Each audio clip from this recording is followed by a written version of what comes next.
सञ्चार मन्त्री जगदीश खरेलले भन्नुभएछ, यत्रो देशको चिन्ता गरेको प्रधानमन्त्रीले आफूले चाहेको आफूलाई हेल्पफुल हुने स्वकीय सचिव राख्न नपाउनु यसको अलि बढी नै विरोध गरे जस्तो लाग्यो भनेर इन्टरभ्यूमा भन्नुभएको रहेछ।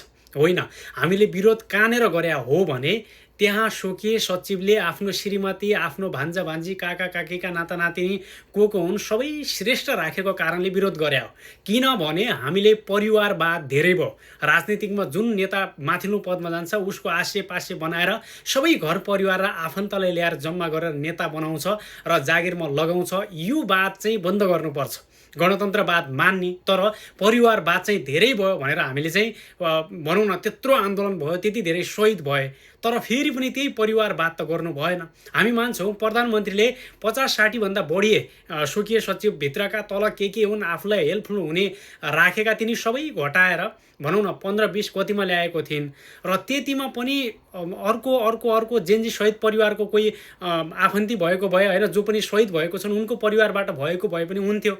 तर त्यहाँनिर एकजना व्यक्ति जुन स्वकीय सचिव थियो उनले चाहिँ आफ्नो श्रीमती लगायतका आफ्ना सबै नातेदारलाई ल्याएर राख्दाखेरि विरोध त्यहाँनिर भएको हो र यस्ता कुरामा विरोध सधैँभरि हुन्छ। किनभने परिवारवाद धेरै भयो भनेर नै यत्रो धेरै देशमा आन्दोलन भयो, यति धेरै शहीद भएका हुन्। यो कुरो पनि प्रधानमन्त्रीले बुझ्नुपर्छ।